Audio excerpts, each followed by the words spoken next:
Peace, peace. You know what it is. It's your man SKYZOO Skyzoo, live out the borough. And this is the NBA Exchange with my man Dexter Henry. You know how you doing it, man. Log on, tap in. Let's get into it.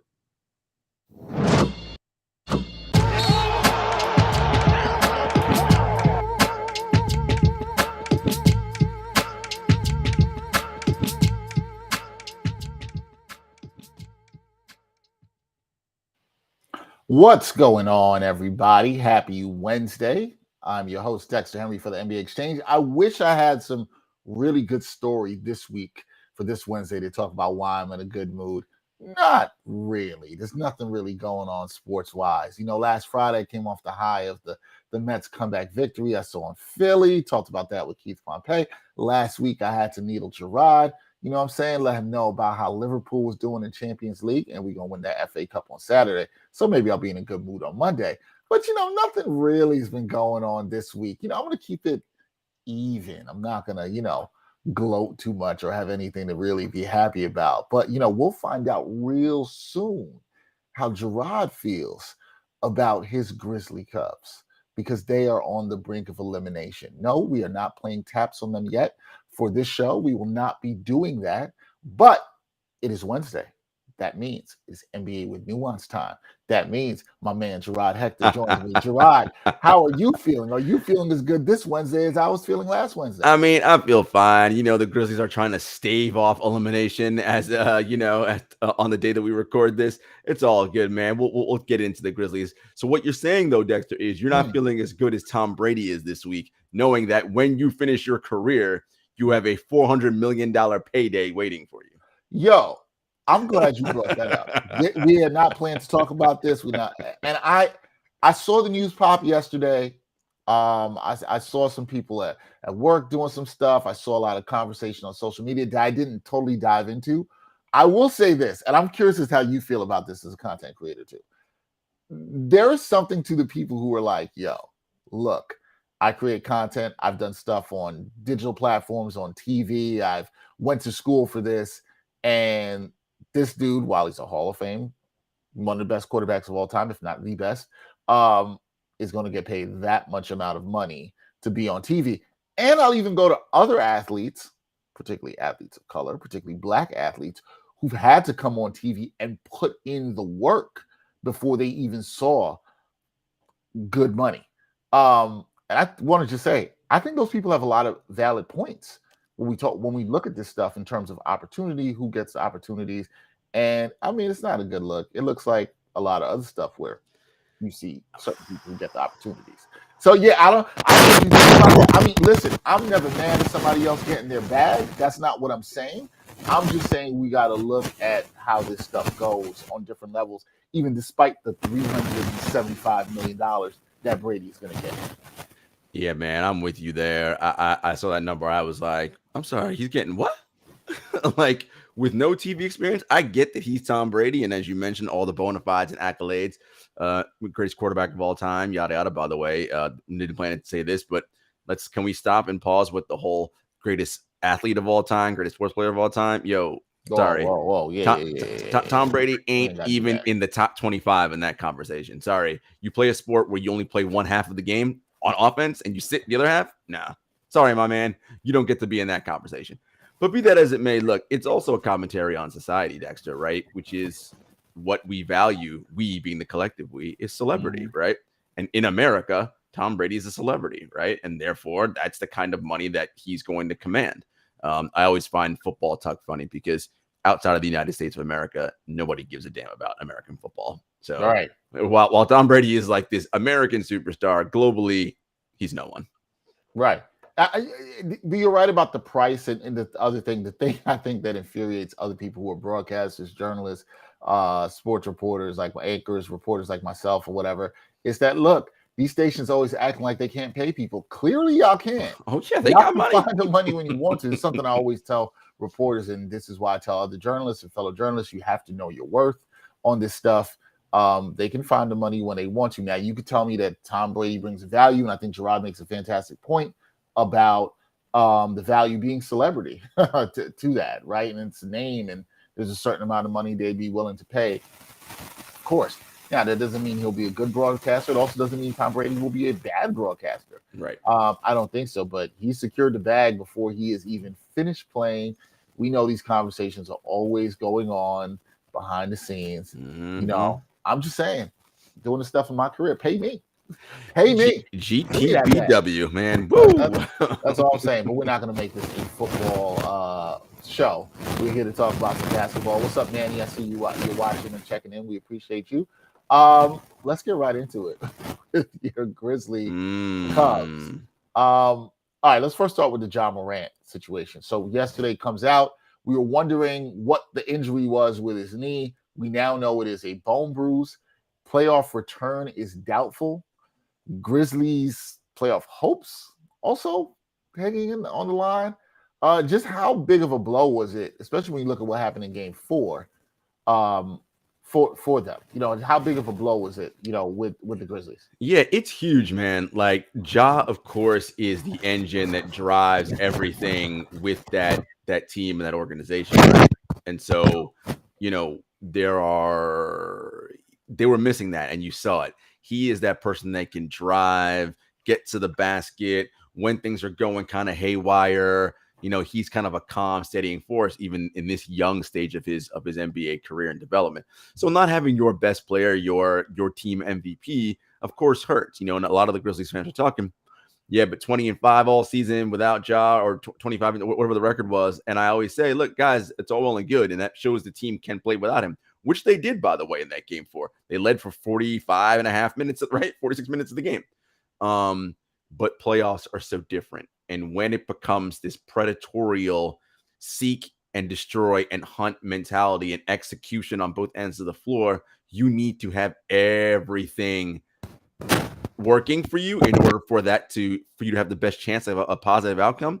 And the Grizzlies just didn't have that in Game 4. So not having him for Game 5, of course, is going to be a big problem. Yeah, it's got to be a big problem. And it was tough because, pretty much I thought they hung tough. They fought hard. They should have won. Yeah, I thought they fought hard. I was actually really impressed with how they played in that game, despite having no Morant. And it was funny. I asked Justin Lewis when he was on the show the other day, did any of it matter with what they had done in the regular season, playing without Morant and having such a good record? And, we said he doesn't know how much it translates because the playoffs are a different animal, but I think it did matter somewhat. There was some confidence. We saw some disorganization with their offense down the stretch, but, I think it was fine. So after that tough Game 4 loss, Jarod, the $1 million question is, are the Grizzlies done? Are they cooked? Is this going to be a gentleman's sweep that we see? We'll talk more about this on the betting aspect, but are they done? I mean, the series is over, right? Because it's first of all, even if Ja Morant was healthy, beating the Warriors 3 times out of the next 4, highly, I'm sorry, 3 times, 3 straight, the next 3 games, highly unlikely. This team is too good. The Warriors have too much championship DNA, too much know-how and knowledge, and they've been here before. So the series is over regardless. The question is, does Memphis force a game back in San Francisco for a Game 6? I would like to think they do, but the Warriors also know the value of being rested, and they want to get this series over and done with quickly and rest up for whoever comes out of that battle between the Phoenix Suns and Dallas Mavericks. So that's going to be a tough series. Yeah, it's gonna be a tough one. We will see, but you got to give credit to the Grizzlies for what they've accomplished this season. I think you and I talked about this before. No matter what had happened, you said it. Sharon Brown said it when I had it on. Justin said it the other day. No matter what happened, this is a wildly successful season for this franchise. They've done a fantastic job, and you got to be impressed with what they've done. And the future's bright. Yeah. I think there's some things that made some slight changes they might have to make, including possibly getting Dylan Brooks about there, who stunk up the joint the other night. But, that's for the offseason. But I think there's a lot of things, Steve, you should be excited about if you're a Grizzlies fan. And look, you never know when you're going to get back, but they have a nice young core that I think could take some steps to the next level. Now, it's about building, Dexter, right? Really quick. Like, they have everyone in the organization has something to build on. The players know what they need to work on in the offseason to improve their games. Taylor Jenkins is the head coach. Remember, this is also his. I mean, they were in the playoffs last year, won the first game against Utah, lost 4 straight. This is his early go around in his career as a playoff coach, knowing adjustments and what I have to do is different, right? Maybe for as much as people tell you, Dexter, the playoffs are not like the regular season. it's just talk until you actually have to experience it. When you experience it, you're like, oh, you're right. The playoffs is not like the regular season, right? I have to be able to make adjustments and be willing to scrap what I'm doing. And, that Nick Nurse approach where it's like, I'm not married to anything. Whatever's going to get us a win, that's what I'm going to do, right? Ty Lue, et cetera. So, yeah, I think for everybody on board, but you mentioned Grizzlies' future is looking bright. Yeah, man. I think it's definitely bright. I'm really excited to see what they do next. And also the hunger they come back with next year. There is lessons that can be learned in terms of losing and what they learn, and the hunger and playing better and defending better. And, I think we'll see all that. I think they're far from done. So we'll see. Now, moving a step closer, the Suns and the Heat last night. These games were not even competitive, Jarod. I turned that Suns game off and I took it to bed early. Didn't have time to do that. Those teams are now one step closer towards making the conference finals. How impressed are you with what they did in those critical game fives that we saw last night? Yeah, let's start with Miami first. I mean, man, it was a beatdown, huh? They just kind of really smacked the 76ers around. Embiid and Harden didn't have excellent games. I mean, really, nobody on Philly really had a great game. Yep. Miami had collective offensive output up and down the roster, but more importantly, defensively, they shut off the 76ers water. And we know that Miami can ratchet up and play a kind of defense that it's really tough to score on, right? And I was impressed with that. Bam had a great defensive game. Shout out to O'Brien. It was really a way in which, when you are tied 2-2 and everybody knows that game 5 is pivotal, it was sending a statement winning that game 5, right? Same thing in Phoenix. The game was close at halftime. Phoenix comes out in the third quarter, 17-0 run, just blitzes Dallas and puts the game away. And that series, by the way, Dexter, Phoenix-Dallas, getting very spicy in terms of who's saying what, who's trying to fight, who's whatever. It's just, but this is what happens in the playoffs, right? You see a team, the same team, over the course of 7 to 10 to 12 to 14 days, people start getting on each other's nerves, right? And you really start feeling some kind of way. Yeah, you definitely start feeling some kind of way about that. You know who likes that? You know who likes all that antagonism, that fighting? Brian Fonseca. And I got to say, Brian has to feel good about this. And Brian's feeling good about this because he already came in the chat. And he's letting y'all know he put Bam with the 5 or 6 locks out here, letting you know who he thought should be Defensive Player of the Year. That's what he's saying. Now, trust me, that's what he's saying. I mean, I did see a tweet by Brian today that said, can't play him off the floor. Now, B, come on now. That narrative about Rudy getting played off the floor is not exactly true. Come on, man. Stop being one of these Twitter dudes.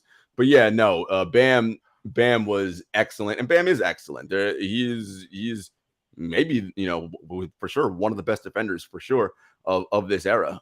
He's extremely versatile, can switch 1 through 5. And that kind of positional flexibility is what makes Miami so tough. The guy I want to talk about with Miami that I feel like there's no way you can't talk about him is Jimmy Butler. And when you look at Jimmy Butler, and if you're a Philadelphia 76ers fan, you have to be saying, what did we do? How did we let this guy go? Yeah, He's been cooking. He cooked in the 2 straight games on the road when the rest of Miami's offense did nothing. And then he comes home, another damn good performance here again. He's been fantastic in this series. He's pretty much been fantastic in the playoffs outside of, I think it was a game 3 against Atlanta, and then he missed a game. Outside of that, he's been fine. I mean, how impressed have you been with Jimmy? Because I'm not shocked. It's just that, like, damn, Philly, you could have had this guy helping you close games. What did I see on Synergy? I think he's in the playoffs, one of the best per possession scorers in the playoffs right now, 1.28, 1.3 points, something of that nature. He's been phenomenal. Jimmy's an excellent player. Draymond talks all the time about 82 game players versus 16 game players. We know that Jimmy for sure is a 16 game player, right? Like, he's someone who's going to give you everything on both ends of the floor, and is a kind of player you need if you want to, have winning basketball, right? That's just plain and simple. The question for me, of course, always going forward with Miami is whoever they play in the next round, what's that series going to be like, right? Because Boston can defend, Milwaukee can defend, the Heat can defend. We might be going back to 1960s basketball or 70s basketball. Oh, you can't wait for this. You can't wait for this. My eyes are going to be bleeding during this series. Like, I'm just gonna be like, God, please. First team to get to 75 might win. Jesus. And somebody, we need to get you and Brian out for drinks somewhere where we can watch this game. And somebody's gonna be crying because they don't like it, and the other person's gonna be crying tears of joy because they can't believe they're seeing such beautiful physical basketball. I think we all know who that is. There you go, Brian Fonseca. 90-88 final scores all next round. And he loves it. Ugly. He loves it. He loves it. Add in a kerfuffle or two, as Brian will say, and he's all in. Now, with all that, we just lauded the Heat and the Suns. They are now a game away, but the Mavs and the Sixers, they have huge game sixes at home coming up tomorrow night. Do you think either of those teams or both can force a game seven? I mean, look, either team could because they're going home, right? So ostensibly their role players will be better. Right. And, it isn't like Phoenix. I mean, Miami more so than Phoenix are prone to have, kind of offensive meltdowns and sort of like poor play for stretches more so than Phoenix, though Phoenix isn't perfect either. But I really think the team with the best chance to win game six is probably Dallas, just because of the way they play at home and the way their role players are shooting the ball at home. For Philly, it's going to take a good Embiid game. He doesn't have to be great. Doesn't need to be like MVP level, but just good enough, drawing double teams, kicking out. And you need a throwback Harden game, right? Harden's good. And I don't mean 35 and 10 and all that, but you got to not turn the ball over. And you got to, if you're taking 8 threes, you got to be making 3 or 4 of those, my guy. Can't be 1 of 8 or 0 of 8 or that ain't it. That's not going to be trusting Harden in a big game. That's always been the thing too. Even before we started talking about whether he looks cooked or not. Are you trusting him in a big game? I mean, look, we know what his playoff history says about big games. While it's a bit overblown, it's not that he's terrible in every big game. It's that as of late, right? The majority of his Houston career hasn't been good in big games. But more so, Dexter, it's less about Harden in big games than Harden healthy. Like, he's just not. Right. And as your point is, he's cooked. So as Coach Thorpe says, when you're an older player, greatness just happens less frequently. Right. It's not that you can't be great anymore. It's just that, man, it's just hard to be great that many times. And we may have seen this playoffs. That last great game from Harden was game 3 or game 4, excuse me. Yeah. And as Coach Thorpe said last week in a video we did with True Hoop, look, you need him to be that person multiple times. He said 4 times in the series, maybe 5 times in the series. And we ain't that. And you ain't getting that no more. And that's the problem. That's Sixers off season when that comes. Oh man, it's going to be it's already a dumpster fire over there. It's going to be insane what they do in the off season. It's going to be interesting. Speaking of dumpster fire, the Lakers. Yo, your girl was out here, Jeanie Buss. Making comments, talking to the people, talked to Bill Plaschke of the LA Times, let him know that she thought the Lakers should have she expected them to have gone further this season. I mean, here's the thing. I get what she's saying. She said they had the 4th highest payroll. She thought they should have done better. She wanted more bang for her buck. I get all that. We all do. But come on, man. We all knew at the beginning of the season this roster was messed up. We knew it. Everybody could see it. Stevie Wonder could see it. Everybody knew that this roster was flawed. Okay. And so I'm like, where did that go in line with your expectations? What did you make, Jarod, of Jeanie Buss's comments around your favorite team out in Hollywood? What did you make of those comments? Because it sure wasn't winning time. Well, I see what you did there. You know what's funny about that? As a kid growing up, as you know, I was a Lakers fan, right? 85 NBA Finals is my first memory of basketball. I was a huge Magic, Kareem guy growing up. So grew up rooting for the Lakers. Amazing franchise. And I want to be clear. I think Jeanie Buss is wonderful. I've heard nothing but great things about her from people around the league, like a wonderful team governor, all that.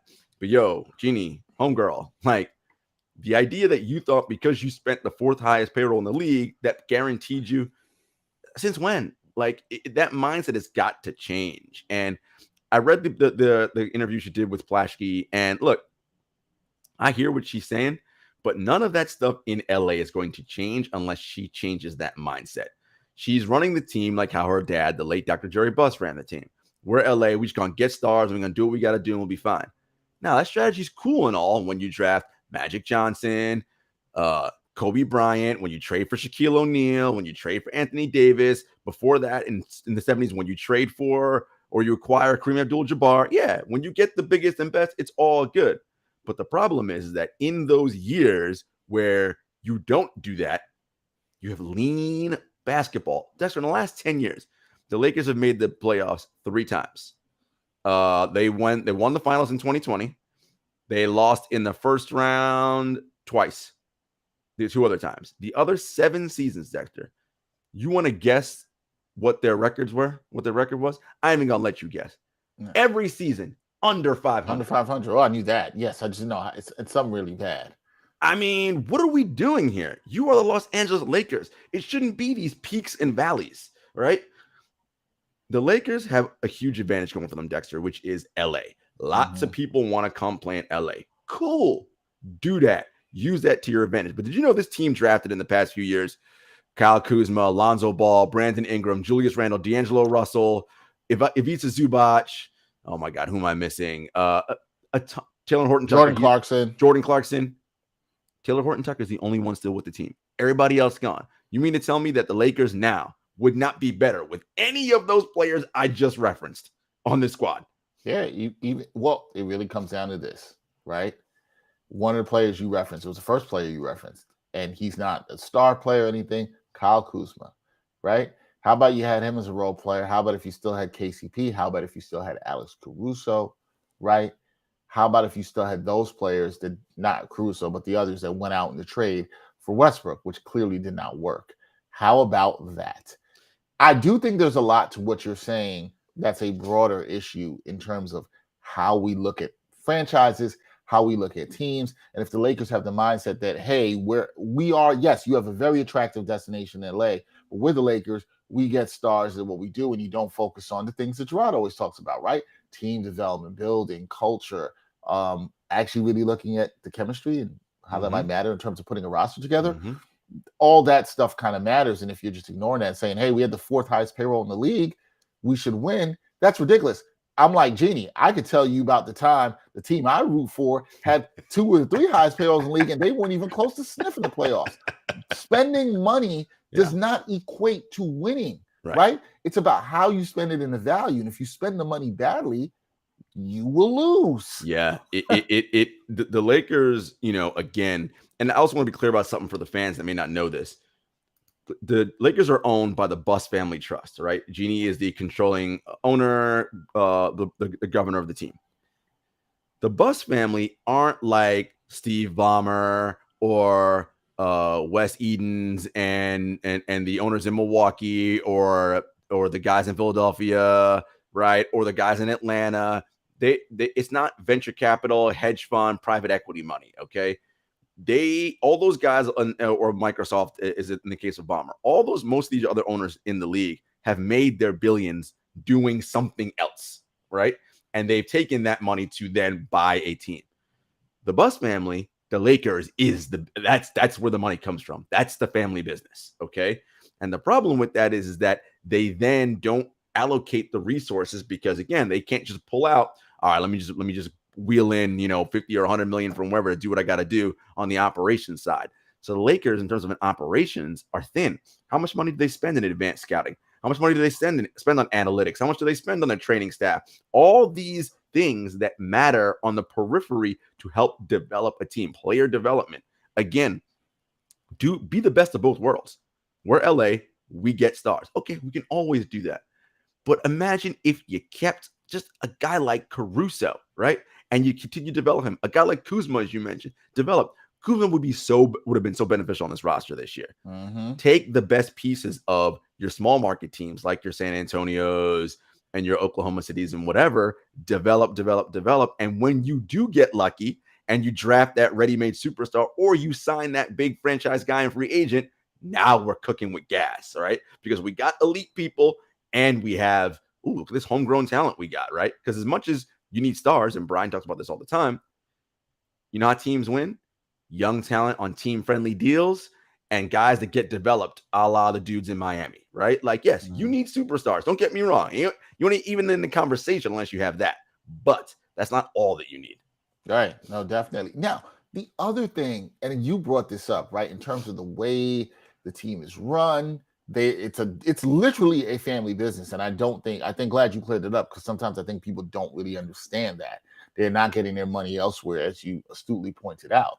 But one of the things I think Jarod, and you've worked a lot in business and finance and that world, is that, and this happens a lot in any business, if you keep yourself insular, if you are not spreading out your views, seeking different information, knowledge, bringing different people within your organization, it can be problematic. And so you hear in this conversation that Jeanie Buss has with Brian Plaschke, the Lakers are still getting advice from Phil Jackson and Magic Johnson. Magic Johnson, obviously a legend. There's no disparaging him. I'm not saying he doesn't know his basketball. I got to know this. Phil Jackson and Jeanie Buss once had a relationship. They were once engaged. Obviously, now they're still friends, but Phil's been connected to the team. And I haven't even mentioned Linda and Kurt Rambis. I haven't even gone there. These are all people with long, deep ties and connections to the Lakers. Is it really good that she's still seeking advice from them? Because it sounds to me, Jarod, and tell me if you think I'm bugging on this, but it sounds to me like y'all are not changing who y'all might be hearing to get some new perspectives on things surrounding this basketball team. Yeah, that's exactly what she's doing. And look, I know why she's doing that. She's loyal to these people because those names you mentioned, Magic Johnson, Phil Jackson, Linda and Kurt Rambis, they have all been instrumental during the glory days of the Los Angeles Lakers. All of those people have played a part in some way of those 17 championships, or some of those 17 championships that the franchise has earned. That is also how her dad, Dr. Buss, did things, right? You gotta remember, Jeanie was handpicked and groomed by her dad to take over this team, right? That is what he did. Like, he knew it wasn't Jim, it wasn't his other knucklehead sons. No, Jeannie's the one that's going to run this because she knows what's up. So she trusts all the people her dad trusts, right? Like, those were the people that helped her dad. But it's like, yo, homegirl, I get it. You're loyal to all these people. What has Kurt Rambis proven that he can do outside of the Lakers organization? First of all, what has he done inside the Lakers organization besides when he was an actual player? What has he shown that he can do that will help you win basketball games? I haven't seen anything. Magic Johnson, all-time great. I get that. Not saying he doesn't know basketball, but, yo, the game's changed, my guys. Phil Jackson, again, ain't nobody running on triangle offense anymore, my dude. Like, that's not what we do here, right? The league is different. And she hasn't been able to step outside of that Laker bubble to attract the best possible talent and understanding of how the modern game is played. We talk about analytics. And I'm not saying you need to turn into an analytics organization, but do you rely on it at all? Does it help you make informed basketball choices? Right. I don't see that there, right? Again, it's just all these little areas where, and she's loyal to a fault, but, sometimes loyalty will hurt you. And I think this is an example where it's hurting them. Now, I want to be fair in saying about Jeanie Buss that she did say that she is willing to, and I'm paraquoting here, willing to make the decisions that are necessary if changes need to be made. And so she did say that. So I want to be fair to her saying that in this article. However, she's also stood by General Manager Rob Pelinka. And I particularly, if I'm being honest, I've had a little bit of a problem with that. I feel like he's gotten a pass, Jarod, here, right? And we've joked, and some of this is joking, but it's also true. We talked about LeBron being the GM. We talked about this about a month and a half ago about players making poor decisions as GMs, and we know LeBron has a hand in it. Let's not act like he does not. But Rob Pelinka is the one who had the final say on these trades, or maybe Jeanie did, but he's the one that went and executed them. That did not work out. These signings, the roster building that didn't happen, the lack of development that Jarod brings up. Are you with me on this, that he's getting a pass here? Because we're not hearing a lot. We saw Vogel get fired. It was not his fault. No, I don't think Rob's getting a pass. I think, look, it's, again, in situations like this when they go down, the blame pie, everyone shares in the blame. It ain't one person. Yeah, LeBron gets a blame for being very strident and wanting Russell Westbrook instead of what we allegedly heard, which is that Pelinka wanted to get a Buddy Hield deal done. And apparently LeBron said no. I think it would have been better off having Buddy Hield, but that's just me. Pelinka, remember, Pelinka got that job because he was Kobe Bryant's agent. Mm-hmm. Like, what? experience has Pelinka shown that he knows how to be an effective? Yes, I know that Bob Myers was once an agent, but yo, man, like just because it worked in one place doesn't mean it's going to work in another place, right? Like, and she's saying she's got confidence in Pelinka. By the way, look at all the people we mentioned, Dexter. That boardroom, when they're making decisions, crowded and loud as hell. Jeannie's got something to say. The Rambus has got something to say. Right. LeBron and Rich Paul got something to say. Pelinka got something to say. Phil Jackson got something to say. Magic got something. Damn, man. Like, too many cooks in the kitchen, man. I mean, what are we doing here? Yeah. I think that's part of the problem there. Too many cooks in the kitchen. And she says the buck stops with her, but to that point, Jarod, I'm not sure to what you're saying with all the cooks in the kitchen. I'm not sure where the clear hierarchy is there and whose word gets valued more than another person's. Like, right? For instance, if Kurt Rambis wants to go in a specific direction and Linda is Jeannie's best friend, does Kurt use Linda to advocate on his behalf?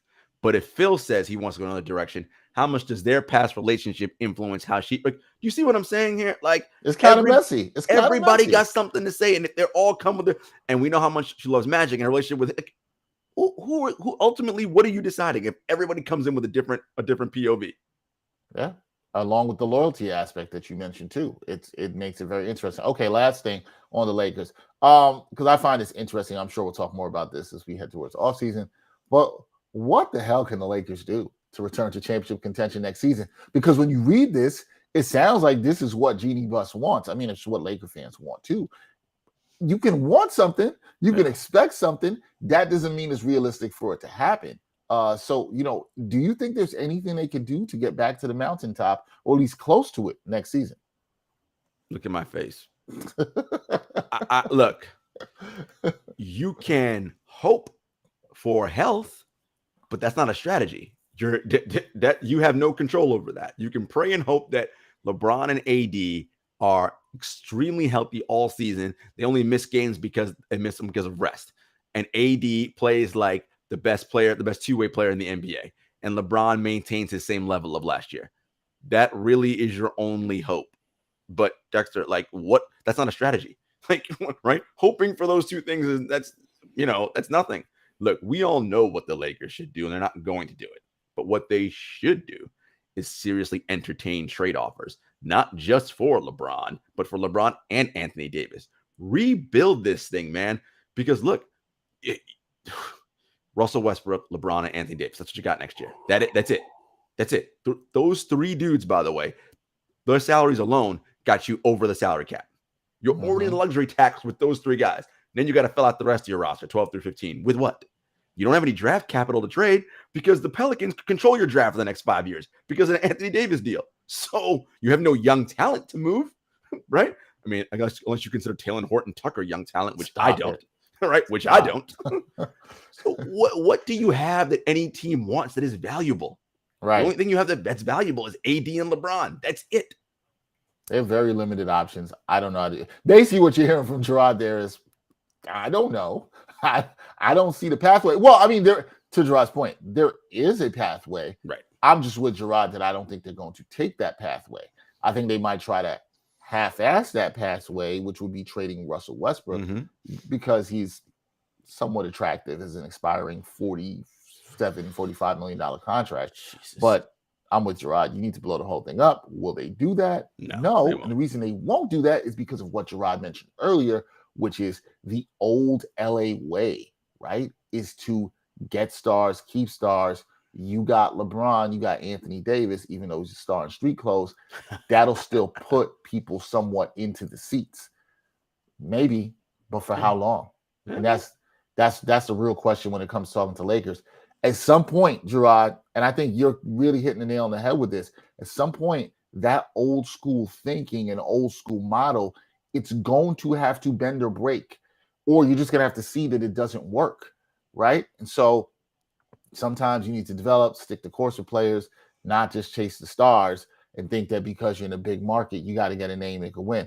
Please, think about it, Dex. Yes. LeBron said, get all these guys out of here. Get Josh Hart, Lonzo Ball, Brandon Ingram, all of them, Clarkson, whoever. I don't want them here. Okay, it worked. You won a title in 2020, But ask me now, if you allow them to develop, would that team be way better now with Brandon Ingram, Lonzo Ball? All right, you probably would. Not probably, you would be. Yeah, I think you would have had more sustained success probably in years 3, 4, 5 of LeBron's deal going forward than getting that quick gratification that you did with the championship, and then now you have what you have. We'll see what happens with the Lakers. It's going to be very interesting about them this offseason and what they're able to do. There's no hope coming in the draft, folks. So none. We will see what happens with that. We are going to take a very quick break. When we come back, we're going to talk to you about how you can bet these games tonight. There's 2 tonight. Jarod helped y'all win some money last night on the show with Jenna. We will talk about that when we come back on NBA Exchange.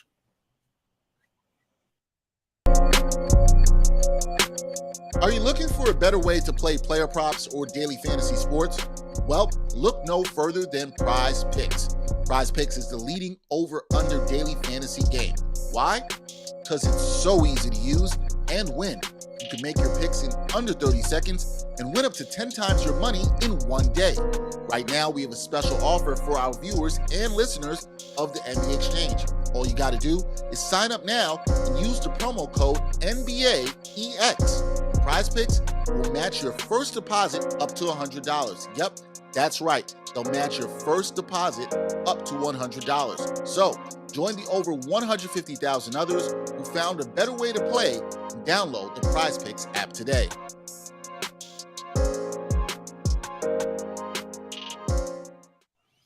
That's right. Use that Prize Picks code NBAEX.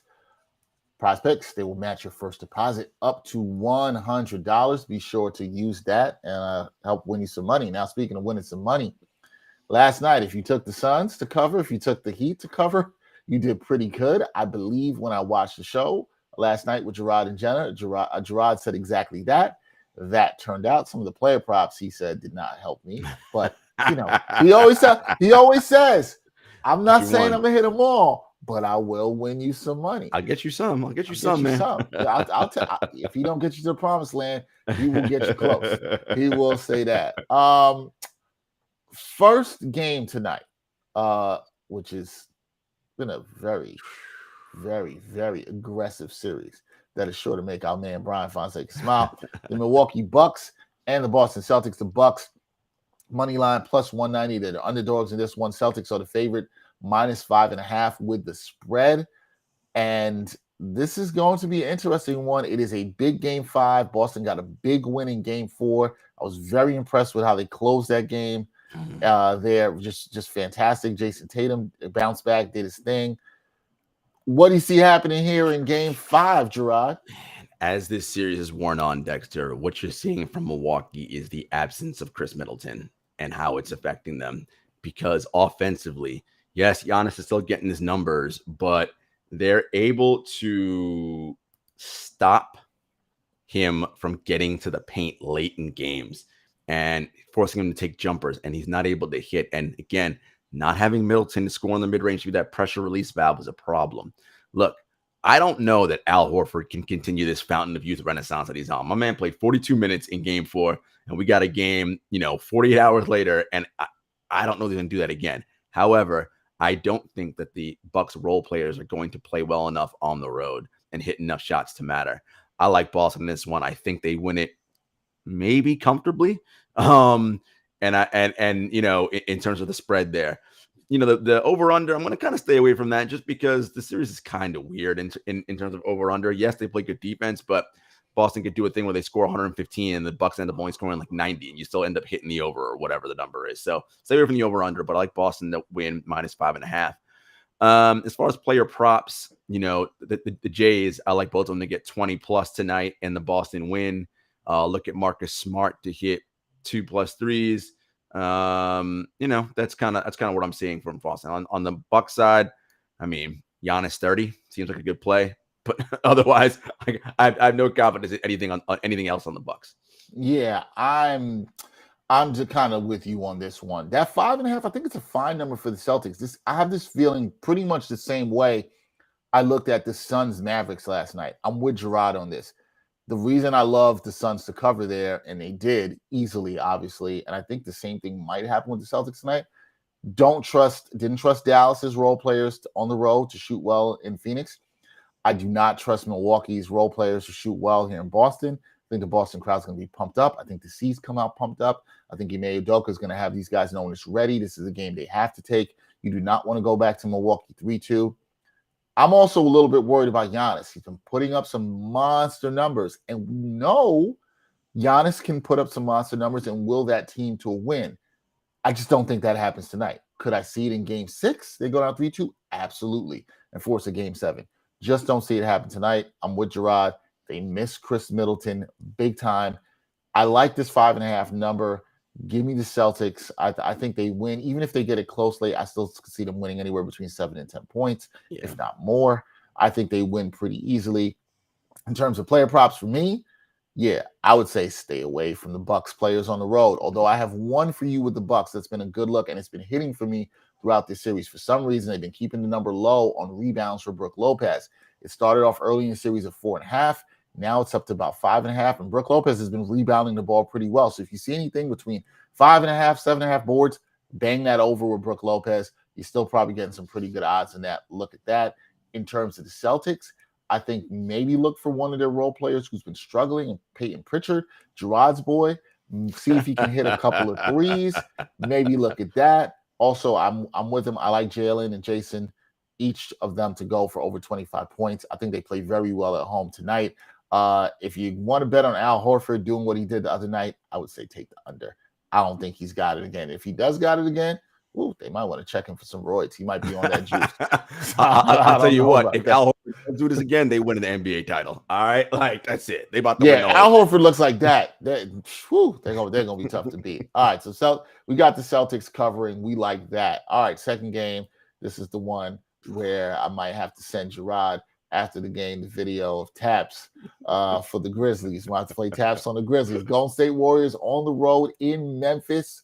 They are 4-point favorites here, the Grizzlies, if you want to take them, which Jarod probably will, plus 148. I think the Grizzlies are done like some Memphis barbecue. What do you say, Jarod? He said like Memphis barbecue. Look, I love my Grizzlies, but I don't see a way that they do it tonight. Again, the Warriors have been here. They know what this moment is, and they understand we don't want to have to come back to San Francisco to play a game 6, right? We can get ourselves rested because that Western Conference Finals is going to be a hell of a battle, whoever they play. So as it pains me to say, I think it's going to be Warriors -4. I'm going to take that tonight. Player props, look for Jaren Jackson Jr., 2+ blocks. I think he'll play well again as he did in the past few games. Look for Desmond Bane to potentially hit 2 threes. I think at home, last ditch effort.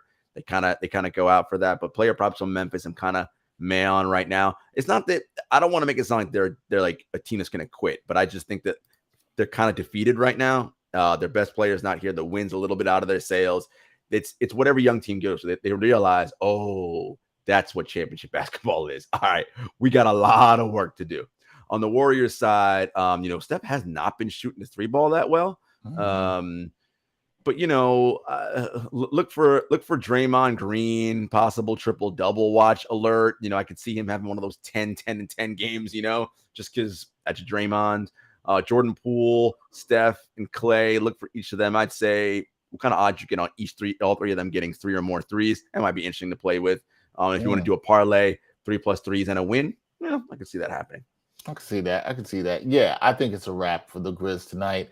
I think they fight hard. I think the crowd will be really behind them. I like your Jaren Jackson Jr. prop there with the 2 blocks. I think Jaren Jackson, who started off the game pretty well the last game, and I think showed some good stuff. I think he plays a little bit better at home tonight, even offensively. I always worry about him with getting enough rebounds in terms of a double-double watch, but I do like him with the blocks. I think he'll have some sort of impact. I might like him if you can see him over 14, 15 points. I might like that there too. I take the Warriors here -4. I think the Grizzlies hang tough, but the Warriors are able to pull it away late. In terms of the Warriors and player props, I like Jordan Poole. He struggled at the beginning of last game, but he played very well on the road. against the Grizzlies, and then he started playing pretty good at the end of the last game. So I like Jordan Poole. If you get anything with him, 20 or more points, I like that. Maybe 2 threes. I do also like that Bane pick, Jarod. I think Bane plays a little bit better and steps up. I'll tell you who you should stay away from in player props. You know where I'm going with this, Jarod. Dillon Brooks. Man, unless there's like a prop for him to be like 2 for 17 or something.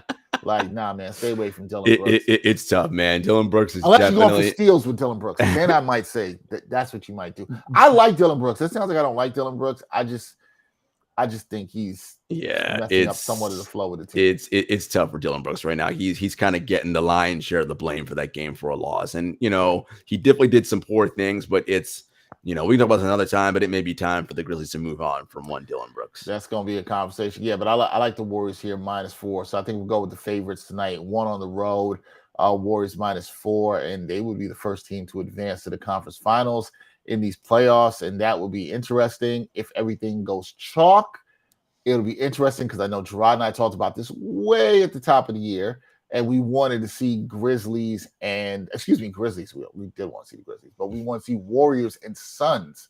Thought that could be very interesting. So, you know, hopefully this is what we get to see, because I think that'll be a fantastic series. In the East, if everything goes to chalk, well, we don't really know with the Celtics and the Bucks, but if it is Heat Celtics, I think that is fantastic.